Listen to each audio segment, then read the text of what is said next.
चुनाव के सबसे बड़े शो, सबसे बड़ा दंगल में एक बार फिर आपका स्वागत है। 2 घंटे बाद लोकतंत्र के सबसे बड़े त्योहार की तारीख का ऐलान हो जाएगा।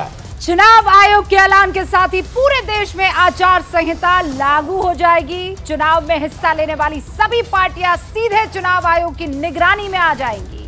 लेकिन अब सवाल यह है कि देश भर में कितने चरणों में चुनाव होगा। यूपी, महाराष्ट्र, बंगाल, बिहार, तमिलनाडु बड़े राज्य हैं जहां लोकसभा की सबसे ज्यादा सीटें हैं। इन 5 राज्यों में करीब 250 लोकसभा सीटें। तो नजर इन 5 राज्यों पर एक बार किशोर डाल लेते हैं, क्योंकि डालना जरूरी भी है कि यहाँ कितने चरण में अब तक चुनाव होते आए हैं। जी हाँ, तो इन बड़े बड़े राज्यों में कितने चरणों में चुनाव होते आए हैं वो देखना होगा, और ये देखना होगा कि इस बार उन राज्यों में कितने चरणों में चुनाव होता है। पहले टीवी स्क्रीन पर जो आज हमारा दर्शकों के लिए जो डिजाइन हमने स्क्रीन को आपके लिए किया है वो बता देते हैं। सबसे पहले तो स्क्रीन के ऊपर वाला जो हिस्सा है उसमें आपको ये दिखेगा कि किस गठबंधन को 2019 में कितने फीसद वोट मिले हैं, इनफैक्ट कितने वोट मिले हैं। ऊपर वाली स्क्रीन जो आपको नजर आ रही है किशोर जी हाँ, और स्क्रीन के नीचे आपको हर राज्य के आंकड़े दिखेंगे। अभी आप जहां पर पीएम की ब्रेकिंग न्यूज देख रहे हैं वहां हर राज्य के आंकड़े दिखेंगे। 2019 में राज्यों में किस पार्टी को कितनी सीटें मिली थी ये सब देखेंगे। तो ये 12 से 14 राज्यों में 2 से 7 चरणों में होंगे। बड़े बड़े राज्यों में 2 से 7 चरणों में चुनाव होंगे, और कई राज्य ऐसे भी होंगे जहां एक ही चरण में चुनाव होगा। और हमें यही देखना है कि जो पिछली मर्तबा हुआ था 2019 में, क्या वो रिपीट हो रहा है या उसमें कुछ रद्दोबदल है। अच्छा, जहां किशोर आपको इस वक्त नजर आ रहे हैं उनके बगल में जो आपको टेक्स्ट दिखाई दे रहा है वहीं पर आपके लिए हमने कुछ और डिटेल्स दी है, जैसे अलग अलग फैक्टर्स हैं, किन किन इलाकों में मुसलमान बहुत तादाद में हैं और उनका जो वोटिंग परसेंटेज है वो किसी को जिता या हरा सकता है। उसके ये देखिए, ये आ गया दलित फैक्टर जो है वो कितना प्रतिशत है, किन किन सीटों पर है, खासकर 2019 की लोकसभा सीटों में। अच्छा, कितनी सीटों पर मुस्लिम निर्णायक रहे हैं। ये सारे फैक्टर्स आपको डिटेल में जब हम चर्चा कर रहे हैं साफ तौर पर दिखाई देने वाले हैं। जी, और इसके साथ विश्लेषण करेंगे हम अपने पैनल के साथ। लगातार हमारे साथ जुड़ रहे हैं दुष्यंत नागर जी, राजनीतिक विश्लेषक हैं। स्वागत दुष्यंत जी आपका। प्रेम शुक्ला जुड़ेंगे हमारे साथ, प्रवक्ता बीजेपी के। अक्कू श्रीवास्तव जी वरिष्ठ पत्रकार हमारे साथ बने हुए हैं। सतीश सिंह जी हमारे साथ बने हुए हैं, वरिष्ठ पत्रकार। और इसके अलावा विवेक श्रीवास्तव जी सीपीआई से हमारे साथ जुड़ रहे हैं। विवेक जी, स्वागत आपका।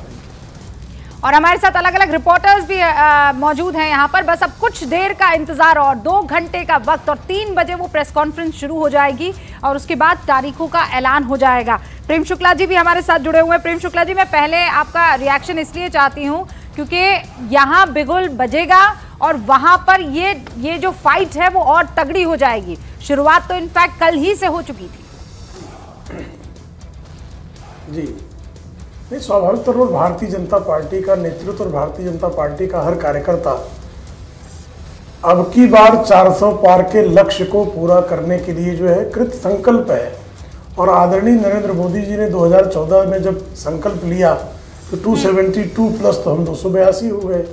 जब 2019 में संकल्प लिया 300 प्लस तो हम 303 हो गए। इस बार के भी संकल्प को साकार करने के लिए हमारे कार्यकर्ता परिश्रम की पराकाष्ठा करेंगे। हमारे नेतृत्व ने जिस तरह से जो है पूरे देश में विकास कार्यों को गति दी है, जिस तरह से सबका साथ, सबका विकास, सबका विश्वास, सबका प्रयास की पराकाष्ठा सतीश जी ने किशोर इसी पर एंड किया था कि वो परसेप्शन वो परसेप्शन बनाने की जो कला है वो विपक्ष के पास नहीं है, वरना ये चुनाव किसी और तरीके के होते। मैं चाहती हूँ सतीश जी आप कंप्लीट कर ले उस बात को। देखिए, मैं कतई नहीं कहता, इसमें आप थोड़ा समय दीजिए, ये कतई नहीं कहता कि डिलीवरी में, ट्रांजैक्शन में और उसमें भारतीय जनता पार्टी की सरकार ने काम किया है। लेकिन ऐसा नहीं है कि मुद्दे नहीं हैं। मुद्दे में आपको चाहे बेरोजगारी का इतना ये डंका पीटते हैं, वो एक मुद्दा हो सकता था। आबादी, आरक्षण, ओबीसी, जाति गणना, क्रोनी कैपिटलिज्म, गरीबों का विभाजन, मुस्लिम हिंदू विभाजन, किसान, महंगाई, ये मुद्दे हैं। लेकिन सामने आपने कहा ना, पब्लिसिटी की भी प्रकाष्ठा है और डिलीवरी भी है। डिलीवरी में क्या क्या है वो देख लेते हैं। डिलीवरी में है कि मोदी की गारंटी है, विकसित भारत का सपना है। फिर आपको देखिएगा कि हम जो देखते हैं, हम लाभार्थी जो जिसको बोलते हैं, कई तरह के लाभार्थी हैं। उनकी सारे, इन्होंने चुनाव प्रचार खत्म कर दिया है। आपको शायद मालूम हो या ना हो, सारे सम्मेलन, सारे जोड़ तोड़ सब हो गए। जोड़ तोड़ गलत शब्द बोल रहा हूँ, बहुत सारे कॉन्फ्रेंस हुए हैं जो को मुझे जानकारी है। और जैसे कि इसमें ये कहते हैं, और उसके ऊपर जो हम जो कहते हैं ना कि मोदी का परिवार, अब क्या है कि फ्रीबी का एक शब्द लेते हैं। फ्रीबी भाजपा दे रही है, बहुत सारी चीज़ें दी है, देना भी चाहिए, बहुत चीज़ है। और दूसरे में तो फिर वो पब्लिसिटी के लेवल पर आता है तो वो मोदी जी की गारंटी हो जाती है, और दूसरे की आ जाती है तो वो पब्लिसिटी, वो फ्री भी होती है, जो कि तर्कसंगत नहीं लगता है। तो ये पब्लिसिटी के प्रकाष्ठा पे भी है, डिलीवरी भी है। और जैसा मैंने आपसे पहले कहा कि जो विपक्ष का गठबंधन है, आज है, कल शाम में नहीं है, परसों है, 3 टूट हो चुकी है। ज्यादा से ज्यादा क्या गठबंधन हुआ? मशीनरी वो दो राज्यों में, दो राज्यों में है, और दूसरी तरफ जो है। किशोर, एक बात बोलना चाहता हूँ, बिहार में बड़ा डंका पीटा जा रहा, महागठबंधन और ये और वो, इतनी बड़ी रैली हुई, वहां पर लिफ्ट ऑफ भी इनको मिल सकता था। लेकिन जो सबसे आसान जगह जहां पर सीटों का बंटवारा हो सकता था, INDIA में, जिसको आप लोग इंडी बोलते हो, वहां पर तो नहीं हुआ अभी तक।